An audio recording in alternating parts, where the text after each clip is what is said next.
And we are back for another episode of the Sand Shark Rewind. I'm Brackin, Lambert, your host, alongside my co-host, Justin Jarrett, Wes Kerr. Fellas, it's been another fantastic week of USCB athletics. How you guys doing? It's been fantastic. I'm a little worn down. It's been a busy weekend for me, but I'm doing good. Just reflecting on everything that's gone on, it's been pretty cool, to see the last two basketball games. Certainly wish we would have won both, but the women's win was tremendous and huge for that program. Getting it done in a close game, and then, man, guys, story of the season has just been they've been right there all throughout conference play, and just kind of find a little bit extra to get more of those wins in a very tough conference. But everything that you could have hoped for these two teams delivered at home this year, and what a way to cap off and culminate a tremendous home portion of the schedule. And season over yet; they still got a couple more games left. Yep. Yeah. It was cool to have the high school game there last night too. It was really fun. It was cool to get all the kids from the high schools and from Hilton Christian and JP2, and then a lot of other schools who just came as spectators, and get them on campus and let them see the environment in the Cove and see the weight room. I saw people peeking in the weight room, and it was just cool. It was cool having people from the community on campus who aren't always there, and the environment was incredible. It was hype in there. It was so loud. It was awesome. Props it was a fun day.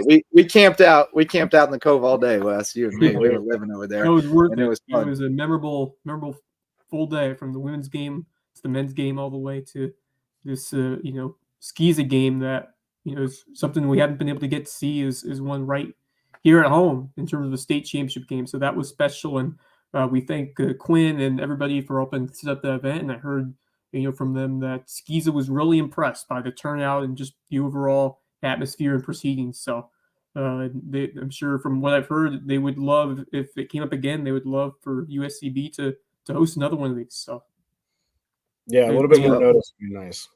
Yeah. But let's go ahead and Well, you can't have any notice when the semifinals are on Thursday and the championship's on Saturday. That's true. Well, let's go ahead and bring in our guest. We've got head softball coach Cody Yeski. She is heading back from Dahlonega after a tough weekend. Coach, how's it going? It's going good, man. It's going good. Thank you guys for having me on. Yeah, of course. So, man, heartbreaking loss today. I know you guys are, just biting it right now. Just took a couple right there, but. What's the feeling on the bus ride back right now after this tough weekend? Well, I think today was tough. It's tough, especially for me, because I feel certainly responsible for the reason that we lost that game. But I think that our kids are hungry. I think they're excited about the way they competed in the two games that we competed really well in this weekend, and they're really, really excited about rest of conference play. So. I don't think anybody expected what we gave them this past weekend. And, I've just asked that our kids take all that confidence and everything that we were able to do in North Georgia and just take it to the rest of everybody else, because I think it's going to be a really great year for us. I think it's a big move for you guys going forward. Yeah, go ahead, Wes. To play really well against a great team in that final game, come up short. I think that still builds a lot of positive feelings, momentum going forward. And I can't wait for you guys to get back home. I've yet to see this team. So you guys have been road warriors for these last few weeks, but how excited are you to get back home and play a Peach Belt series in front of your home crowd? Oh, we're pumped. We love Hardyville. Our kids love Hardyville, so they're excited to get back. Lander's another exciting weekend for us. Lander's a tough opponent.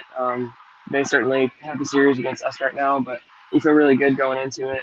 We feel like we're matched up really well with them. So our kids are ready to get back to Hardyville and get back on the field for sure. They probably wish we were playing on Wednesday, but we got to wait this one out. Yeah, no doubt. I know you're not interested. Nobody likes moral victories, Coach, but you mentioned that you gave them all they wanted this weekend, and probably more than they expected. We're talking about North Georgia, which is defending national champ, right, and ranked number one. And you guys were right there. Both games that Sierra pitched, it was defensive struggle early. They win game 1 4-1. Game 2 got away from you a little bit, but then today, as you mentioned, 4-3 and tying run cut down at the plate. So I guess it probably doesn't surprise you so much, but how much this would encourage you that you are kind of where you wanted to be going into the rest of the season? Oh, I mean, it's I couldn't have asked more from them, this past weekend. I don't expect us to have it all in every single game, but the best part about this team is we don't lose the same way two times. And in game one we just kind of coasted. Like we were really comfortable. I'm not sure if it was the nerves or what it was, but um I think we expected more from North Georgia. And so when we didn't get that, we were just kind of comfortable with where we were at. Game two, we took that mentality into game two, and North Georgia took it to us pretty good. And all I asked for them this morning, I got them together in the field, and I said, hey, just whatever happens today, I want you guys to let them feel you. Like, we're gonna walk out of here, and they're gonna know that we were here today. And for six and a half innings, seven and a half innings, that's what they gave them.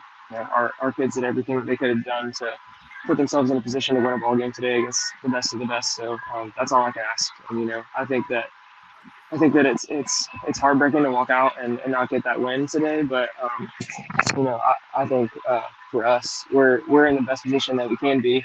After a 0-3 weekend for sure. But it's not like we're playing some slumps. They're pretty good, so we feel good about it. Yeah, I mean, it was. I got the explanation. You and I messaged back and forth during the game or right after the game, and then the new SID at North Georgia sent me an explanation. He had said he'd never seen anything like it. I don't think we've ever seen it, and it just seems odd. But I don't. I mean, every time we've got it, it just seems like. I don't think that's the mistake. I think that I think umpires took. We can all fight about umpires, but it was a. Wait, what was? Can you clarify what are we talking about? What was the call? You want me to do that? I can do that if I need to. Okay, yeah.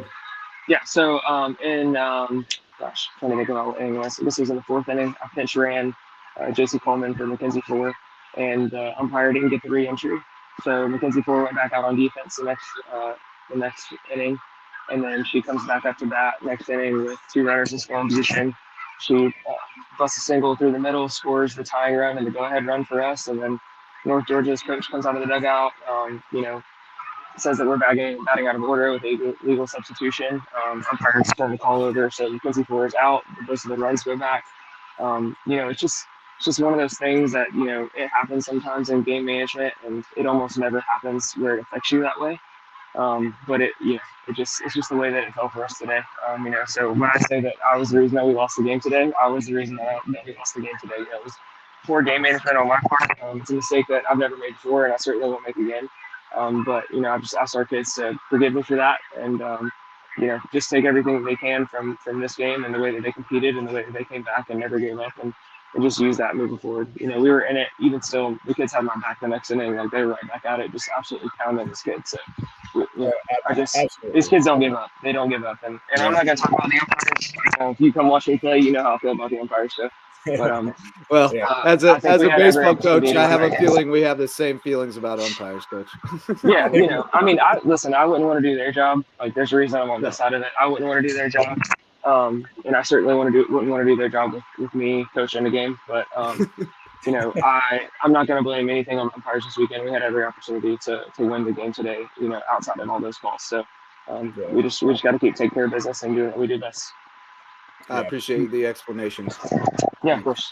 Yeah, one mistake's not going to define this season, and I think we definitely, it's the shirts that say us versus everybody, and it's true. I mean, I think that's a true statement. So I think that we're going to come home this weekend, and I'm looking forward to being out there and pulling out and just get one to start, and then hopefully two more on Sunday. So I'm really excited for this weekend and getting you guys back out to Shark Park, man. It's going to be so much fun. Yeah, man, we're excited to be home. We're gonna, we got a lot built up, so we'll be excited to take that on later. Well, good. All right, Coach. Well, I appreciate you coming on. Have safe travel back, and we will see you guys tomorrow back in the office. So, thank you so much, Coach. Guys. I appreciate you. Thanks, Coach. Thank you, Coach. Yeah, man, that's a tough one. That's a tough one to bite. I know Cody's going to beat herself up for it a little bit. But I mean, even the explanation that I got from the SID up at North Georgia, it was something that he said he'd never seen before. And I don't know. I don't know the whole rules usually, because that's, I mean, I don't know if it's the one where you just like make the assumption that they're going to re-enter. Right. Well, I mean, when you put them back on defense, that usually signifies that should be them. Right. So, I mean, you typically mention that to the umpire, which I'm assuming Cody said, we're going to run for her and then we're going to re-enter. Yeah. I mean, that's the way I've usually heard coaches, when they make the substitution initially, they usually explain to the umpire that they're going to re-enter on defense, and then nothing needs to be said about it. So, without being privy to exactly how the conversation went down, you don't know exactly where blame lies. But Cody took accountability for it, and as a coach would and should, and probably she just going forward. I'm going to make sure when we go back on defense, I tell them again. And, I mean, that's all you can really do. Yeah. That stinks. That stinks. I mean, that just, especially when it helps decide the outcome of a game against, which could be like a historic program win, the chance to knock off. I mean, that would have been the first win over a number one ranked team in the entire, in program history. Yeah. Ever. Ever. I mean, historically, softball has been one of the better programs in USCB history. Dating back to the early days with, those first four teams. I mean, 160 plus wins over 4 years. But I mean, this team here is special, and I 100% believe that. A couple of things from this weekend, but I was just looking at my notes. Devin Weller, our shortstop, went 4 for 9 with 2 homers and 3 ribbies. Yeah. Man, she killed it. Launched one to center field in game 2 yesterday, and then hit another one today to left center. She's killing it, man. And the fact that she's doing this where she's going to miss a number of games because of school. She's an education major, and part of her field of study is that she has to be in the classroom. So, so she's going to miss, thankfully this weekend she won't miss anything, but Friday doubleheaders or anything like that, or if a Friday single, she's going to miss that first game because of timing. So, but Devin and Jaden up the middle, man, I don't think there's a better duo up there in the Peach Belt. I truly don't. And you can say I'm biased, but man, those two are absolutely killing it. They're both 22. The sticks are incredible. The sticks are incredible. Those two. Yeah, I mean, I haven't looked at the full. I haven't seen them. You can't tell really defense from stats, and I haven't seen them play. So I can't say defensively, but as far as just the bats go, you'd be hard pressed to find a better middle infield combo than that. Qualified starters, you got 3 guys with a OPS of over 1.2, which is astounding. And I mean, they're both batting over. All of them are batting over 440. Just astronomical. Devin Weller has been able to get that. He said get the power going with a couple of 3 home runs. Mariah Stevens leads the team with 5, which is insane. And it's just been a really fun offense to watch. And you talk about some players that have stepped in and performed really well. And what was going to happen when you go up against a top team, not just any team, but the number 1 top team. And obviously the first few certainly showed how good North Georgia is, but the way they hung around that last game and pushed them to the very end before Devin Weller unfortunately got thrown out the plate to end it. Just a tremendous softball game, and now you know that you have what it takes to handle against these guys and play against them, and that shows that this team can find ways to win against these Peach Belt teams, and just makes it even more excited for what we're going to see coming up this weekend. My first opportunity to check out this softball team in action. Yeah, it's going to be a lot of fun. So, and it's going to be a crazy weekend this weekend.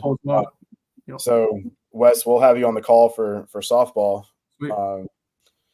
And then we'll have to find somebody for some baseball. JJ, you want to come out to the Ville and get some calls this weekend? I don't know, man. I got to figure out what my schedule looks like. I got 18, 11 billion things going on the weekends right now. I got a little softball player and a little baseball player at my house too, to chase around. Absolutely. Yeah, I kind of was panicking because it's spring break starting this weekend, and my staff's gone. Everybody wants to enjoy spring break. Yeah. So ain't even spring yet. When I was in school, spring break started first week of March. So March is almost here practically these next few days. Next couple days. It's just odd. It's not spring yet until March 21st. So spring break being in winter feels kind of weird. That's all I'm saying. That's true. But let's move across the press box and move over to the diamond, the baseball diamond, and let's talk a little bit about this weekend, man. Do we have to? It's going to be short and sweet, but we know exactly what it was. It wasn't so much today. It was the collective results and everything. No, I just meant three tough ones. Like, it's the kind of weekend that you just flush it and come back and get after it next time, So that's what I meant by, do we have to? Like, I bet they ain't going to talk about it much more after this. They're going to go, look, this one's over. Let's go get back on the horse. I was impressed by all three starters with what they were able to do. Josh Patterson set the tone Friday, then Camden Midgens yesterday, and then certainly there were some ups and downs, but I thought Brandon Martin handled his most of the start pretty well and gave him everything he could ask for. And a couple of unlucky hits. Had that one where second baseman lost it in the sun, I believe. It dropped very shallow. It was the brutal sun today. We had waves practice this afternoon, and we lost a few in the sun and the right side. Yeah. Kirkland lost that one in the sun, and he's there. He looks like, and then he dropped it, and it was 6 feet behind him. It's like, how do you that one's a tough one. You just can't. He's not camped because he's looking for it, and he's like, right, yeah. Happens. Yeah, not as bad. Not as, I'm not gonna say bad, but not as rough defensively today as it has the last two games. Yeah, the previous two games. The defense is what hurt us the last couple of games before today. I'm still impressed with this offense, man. Like today, they got shut down after the first couple of innings, but the sticks are there. This isn't like you've got to find out. Carson Phillips is that catalyst at the top of the lineup, and he's going to continue to be that guy. We moved Hunter Miller up from the 7 spot to the 3 hole today. Gage Kirkland went from 8 to 2. I mean, the lineup was completely shuffled today. So, and a lot of young guys getting some key hits today. 2 hits. Yeah. Only made it. It was his second start, I believe, this year. And Josh Patterson played DH, which was cool to see. Yeah. JP got a hit. Got a hit, ripped up the middle, man. It was So I mean, again, I'm not too worried. These weekend non-conference series. The truth of the matter is they don't mean anything. They just they get you up and get ready. And get ready for Georgia Southwestern, who was the preseason pick. Man, the PBC hurt us on this one. For PBC scheduling seems to be against you. You guys get to open with whoever's picked to win the league opens with USCB. Yeah, us against everybody. Yeah. Softball has to open up conference play against the defending national champion, and then we open up against the defending Peach Belt champion. Well, and basketball started in Augusta, was, like, the guys won it. Like a national championship, right? Like a Final Four or something. So it feels like they definitely tried to stack the deck against you. I mean, that one's tough. But that's I guess that's part of being the new guy, right? The new kid on the block. You have to earn your mark, I guess. I think every squad, softball earned that stripe on their belt today. Sure. And I don't even think that first game you take away one half inning. Yeah, the first game right there too. It was like scoreless through 4 or something, right? Like it was right there. And then they battled back to make it a 1-run game, and that's it. So yeah, baseball opens up with Georgia Southwestern this weekend. So I mean, you could probably look for the same rotation this weekend. JP, Demigian, and Martin. The beauty is we got 2 lefties, and both in a year ago today. Cam threw a perfect game, man. Got that, and he's still working his way back. I mean, the fact that he threw 5 innings today, and he's he threw about 87 pitches, something like that.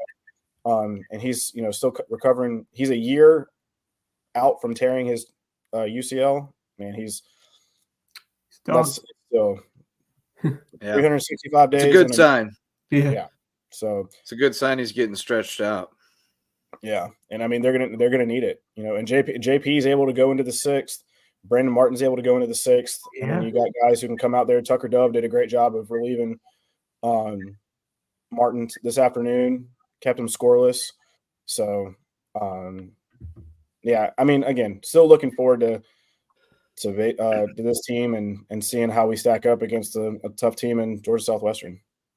Well, I like the way the pitching's shaping up because, I mean, like you mentioned there, I was going to say earlier, the bullpen, like game 1 and game 3, both, the bullpen had really good outings, like extended outings from guys. And that's so important in college baseball because you got to be able to piggyback guys. You don't know how long you're going to be able to ride your starter.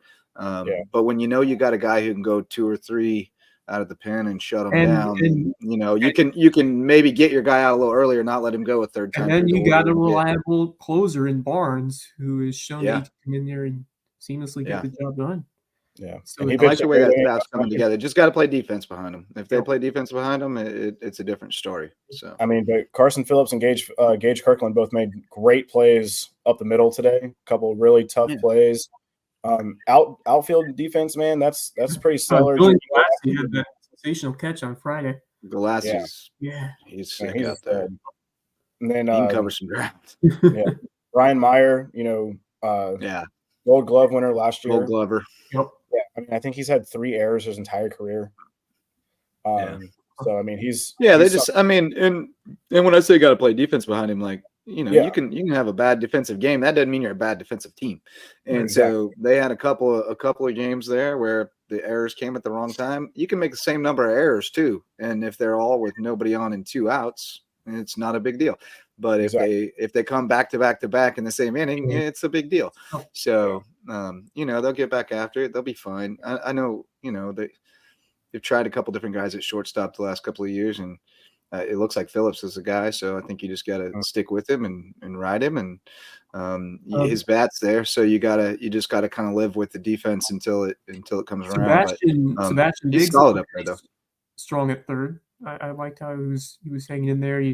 And then we had somebody else in there today play third base. So Walters, right? Storzy's still swinging a good stick too. Yeah, Rosario, he's doing great. So I'm looking forward to it, man. And then we'll see how it goes. But talking about swinging a stick, let's make the transition. Golf has their home event tomorrow. Nice. Oh, is that tomorrow? What time are we teeing off? 8:15. All right. You want to drop the kids off and come out and get some Lowco golf? I might make my way out there at some point tomorrow. Yeah, this will be my first golf tournament, so collegiate golf tournament. I'm actually really it's a 2-day though, right? They'll be out there on Tuesday as well. Yeah, so 36. Yeah, I'll probably come out Tuesday. Yeah, I'm gonna go out there and get some shots and get everything. I'm really looking forward to seeing those girls out there and seeing them on their home course too. That's so fun. That's something, I've been out there a couple times, and Oldfield's just absolutely beautiful. Oh, it's the best. So one day I'd like to actually play it and maybe not break a club like I did out on the women's basketball golf tournament. But Oldfield's beautiful, man. It's a great course. If you are going out to watch, may I recommend holes 10, 11, 12 are my 3 favorite holes. I like 10. It's so hang out around 10 green, 11 tee for a little while, and then hang around 11 green, 12 tee for a little while. 12 is great fun. That's the short par 4 that you can drive it over the water to the green, and it's surrounded by bunkers. And it's a really fun hole. But there's a lot of great holes out there. It's beautiful place to spend a day. Yeah, I've been able to. I haven't been to the golf course, but I've been over there in Oldfield. It's so pretty, and it's a beautiful landscape, great area, right around. It's close to where USCB is, actually, right near there. So it's a great location, and really awesome to have an opportunity to for them to play as close to home as you can get. So that's a really fun experience for yourself and for this Sand Shark team. So looking forward to seeing how that goes and continue to watch this. Hope this we can team keep some play. hardware home. Yeah, that would be even better. Yeah, and then so we know how spring sports is continuing, so we'll wrap with basketball. But track and field starts. Track and field starts this weekend at the Savannah State Relays, man. So I'm looking forward to seeing how they do. And we just talked with Coach Harris last weekend. Saw a couple of some PBC gold, man, or PBC hardware. We got a conference champ, baby. Martello. Yep, local kid, Martello, man. He killed it. He fouled on his first one, and then he just blistered the kid, beat him by another, I don't want to say blistered, that's just whatever. But he threw it two tenths further. I mean, it was like, good Lord. And that kid from Embry-Riddle, Chance something, man, that only a freshman. Yeah. So, that was something else too. Embry-Riddle's, we've said this for years. They run a great program down there, but my goodness, when they won the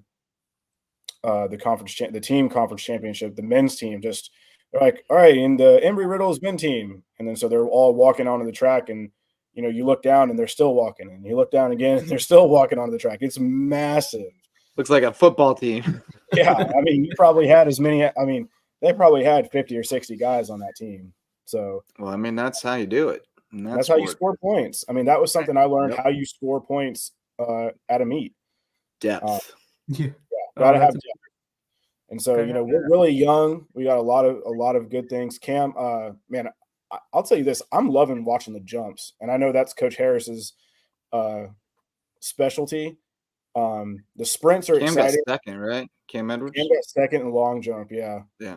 And this is something I didn't know this. I thought that you had a prelim and a finals, and all of a sudden, nope. You basically just get 6 jumps in that area, and your longest one. So, the kid from Embry-Riddle beat him by 3/4 of a foot.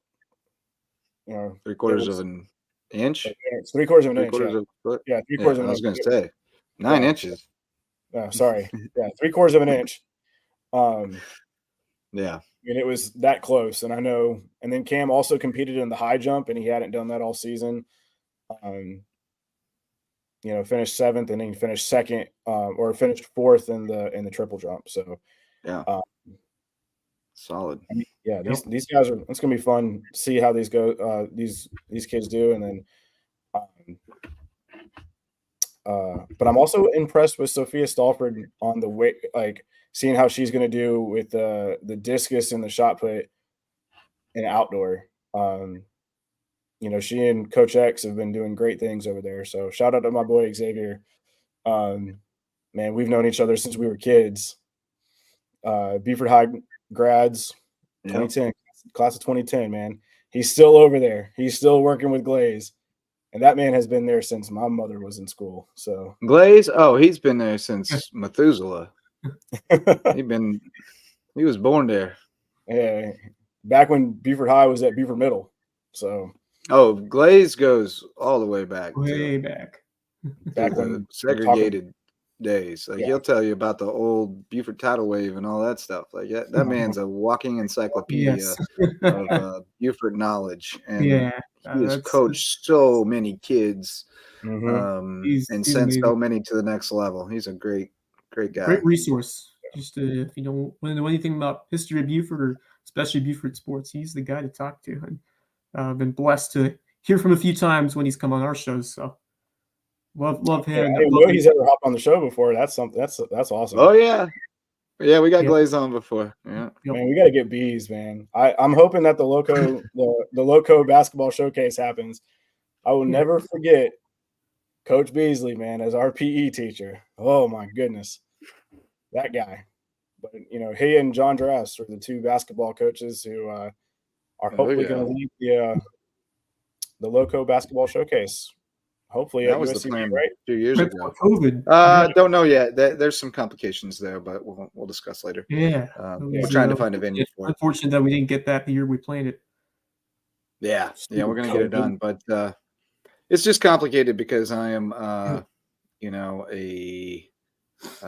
considered someone who has the university's athletic interests in mind or whatever. So it makes it kind of complicated from that standpoint. But we're trying to find a venue, maybe at Hardyville High School. My guy Rayleigh's working on it. Speaking of that, great gym there. Yeah. Let's wrap up with some hoops, man.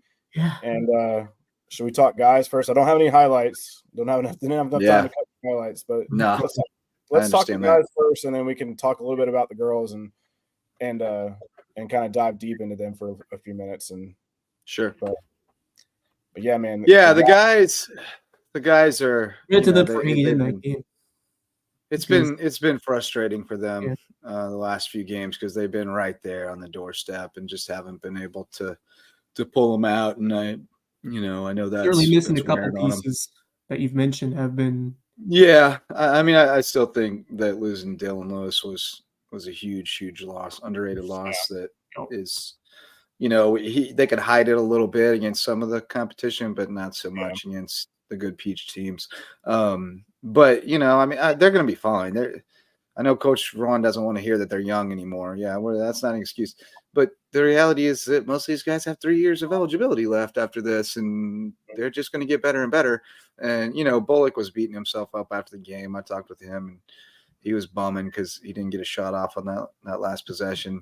Thought he got fouled, and I said, well, they ain't going to call that one, brother. That's not happening for you. And he knew that. But he's, he said, we're going to get a ring next year.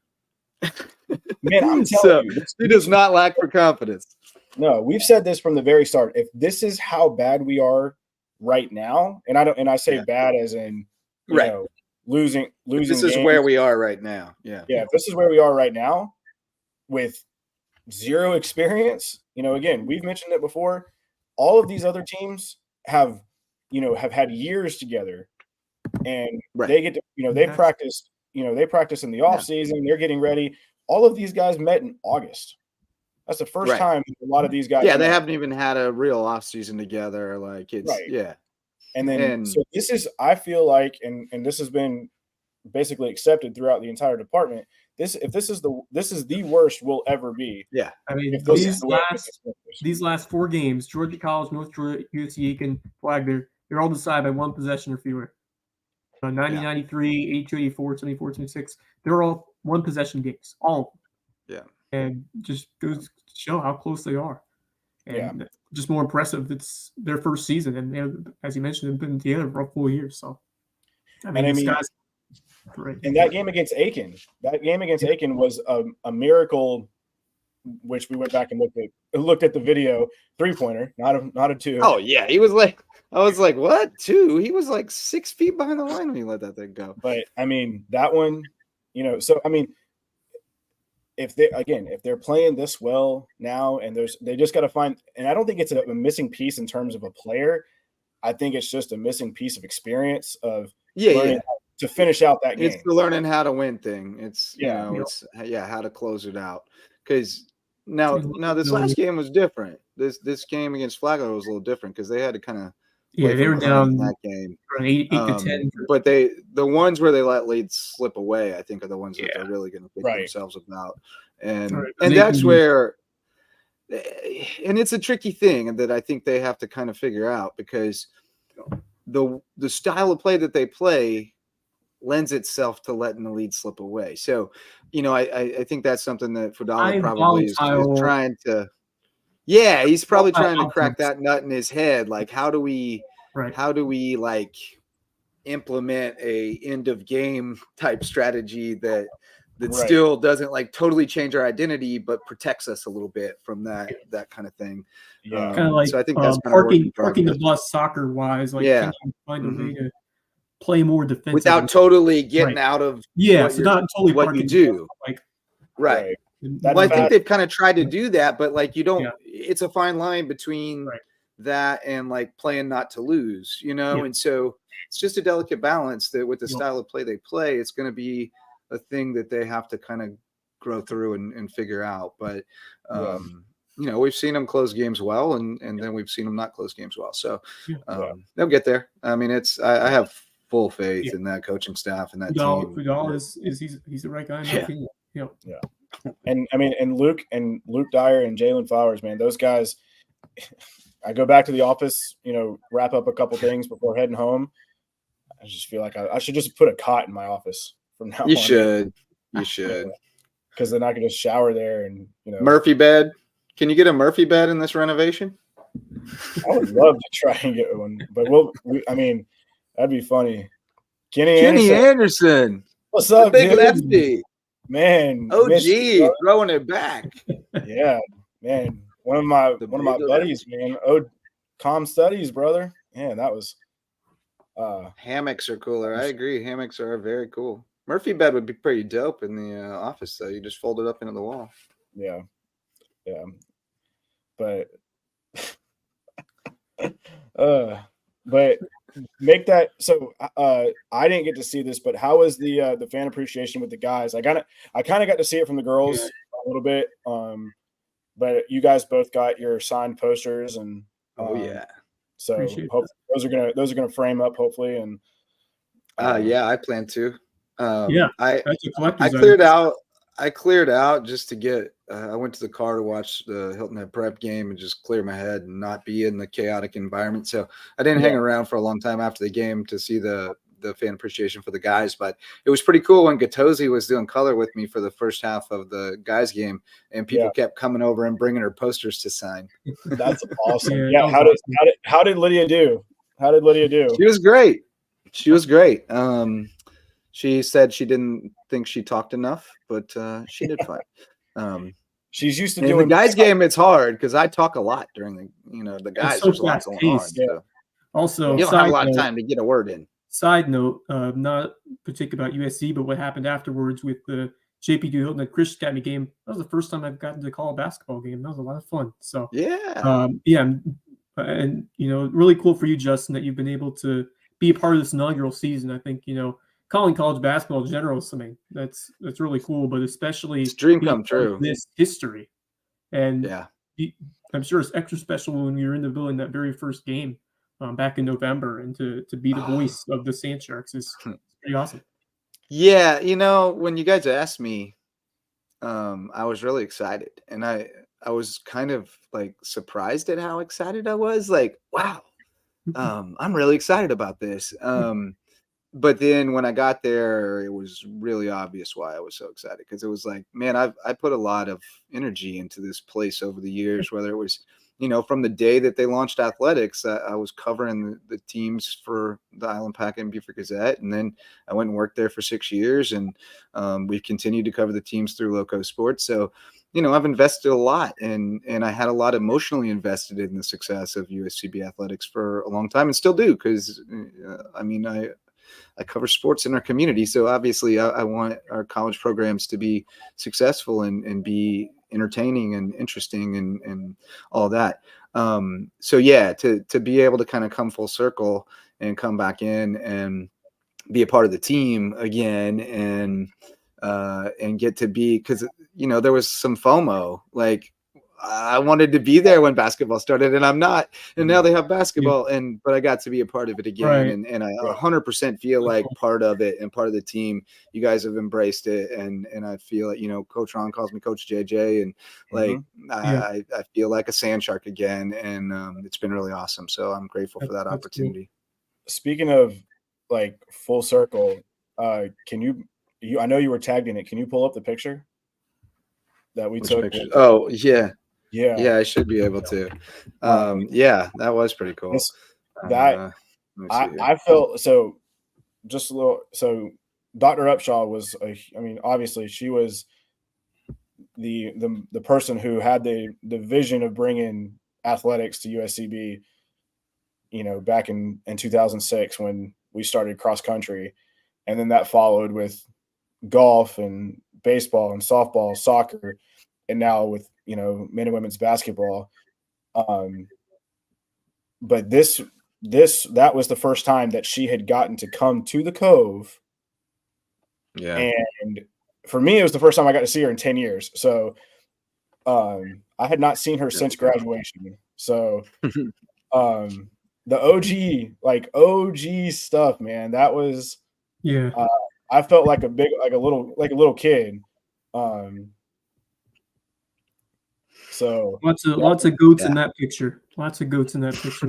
Lots of goats. Appreciate the call there, Wes. Darnell wants the Jaws sound remix to play when we win games next season.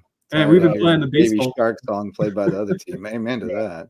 Yeah. I think. Oh yeah, we've always done Jaws when we had the runners on base. Nice. Yeah. Well, we played some Jaws today. We're getting it back, getting our student staff trained on in between pitch music, some organ blast. Yeah, the organ that's the fun part. But I think all of us are a little bit tired of Baby Shark. Yeah. Shout out to Darnell, by the way. I saw him, met him yesterday, and he's always a faithful viewer. So we love that. Absolutely. So hopefully we can just keep everybody from playing Baby Shark. It started back at Lander playing soccer. It was the first time I heard it. It's tired, y'all. It's tired. But you know Nobody what? wants to hear that. That song's so annoying. I think that we just have to kind of accept it now. Just win, baby.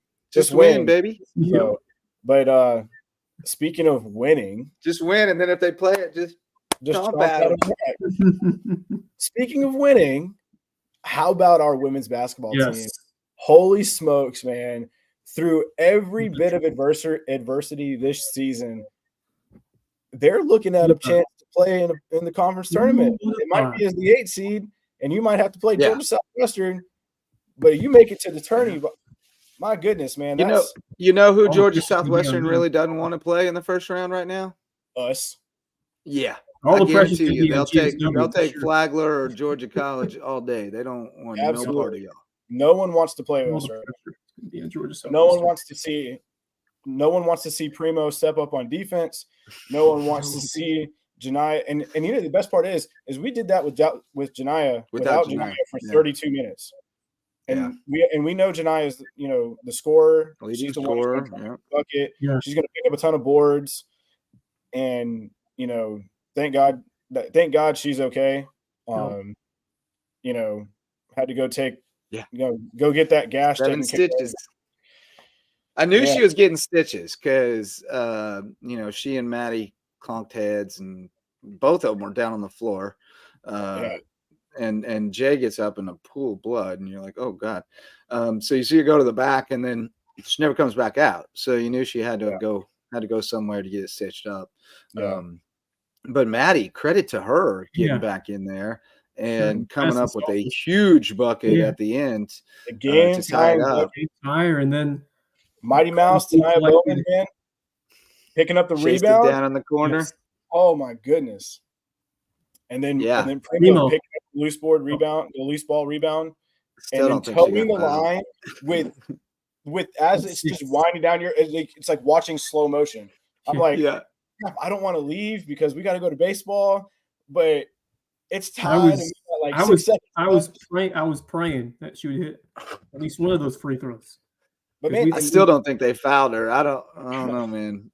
It looked like she was trying to stand up as long as she could, and then she finally fell over with 0.6, and they called a foul. And good job to draw. We'll take it where we get it, but I'm not sure there was a foul there. Sometimes that's just the way the cookie crumbles, man. Yeah, it goes against you sometimes, and then sometimes it goes in your favor. Mm-hmm. Love when Darnell agrees. I think he agrees that they didn't foul it.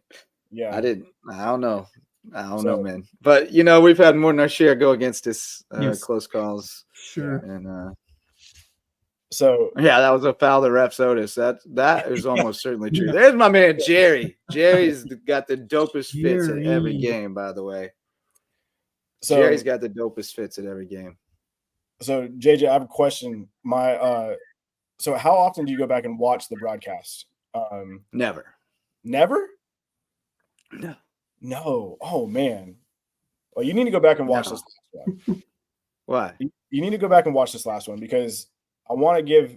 I've mentioned them before, but our student staff in the sports broadcasting class, and also Abby, my student SID. Mm-hmm.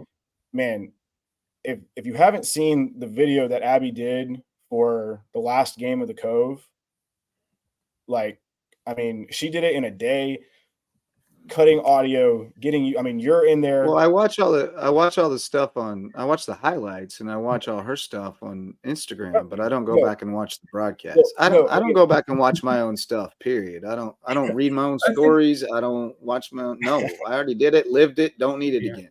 Well, I mean, I'm talking about as a whole because, those kids worked extremely hard. Yeah. And the stuff they were putting on Abby's video, I sent to Dr. Sawyer and I said, hey, can we play this beforehand as like a preview to the hype video that Ashton and her group went on and did that, because that was the part that I was so impressed with. I got chills watching Abby's video, and then I was a part of Ashton's video. You were in Ashton's video. Yeah. I do want to see that because I do want to see that. Now you got to go back to the broadcast. Yeah, I will. It. So, but in general, no, I don't rewatch. Well, I was curious. That was the question if you did or not, because I wanted to shout them out, this last time, because the sports broadcasting class I love all the kids. They're awesome. They're so great. I have loved working with them so much. Yeah. They're awesome. It's really cool. Really cool that these students are able to, see a class like that and follow the passion, because for so many of these kids, it is. And, that's something that will open so many more possible doors, in terms of not just broadcasting, just communication skills in general. Whatever they choose to do, there are skills that you learn as a sports broadcaster, because you're telling a story and you're having a conversation with normally one or more partners, and it's a really fun experience, and you just learn a lot, not just about, you learn about the game a lot, and you got to be really well versed in the rules and everything that goes on during a game. And it's just, a great experience for so many different endeavors that you want to pursue, and sports media and media in general and beyond that. So great to see that being spirited here. And I'm hopefully I'll be able to work with more of them throughout this baseball and softball season. Yeah, so they'll be out doing stuff with baseball and softball. We had a couple of them out. Turner and Jacob were out there today helping out, and they're going to help out throughout the rest of this weekend. Busy, crazy weekend with break coming up. So very thankful for all of them coming and just being a part of this. I mean, really, because you said it when you started Lowco Sports, was that you want it to be student driven. Yep. And I think it was like a December game or something where I was covering a game here on the north side. Carlo was out on doing something with the Skeeza school. Wes was out at Hilton Head. Brooke was doing something. Yep. Bryce was taking pictures. I mean, speaking of which, you got to update the website because we're still on there. Oh gosh, I got to get into that. I do it. And that's a long forgotten page. I know, and it's getting used against me. I'll tell you that much. That old headshot from Cumberland. Ugh. But hey, you're in your picture is in your old house, rocking the old neon green LS hat. So I mean, it's a cool little throwback. It's an outdated page. Yeah. Brooke and Bryce are still on there, so it will forever be members. I get the point. No, I'm not bagging on it. I'm just moving you down to the alumni section. There you go. Brooke was the OG intern. She was awesome.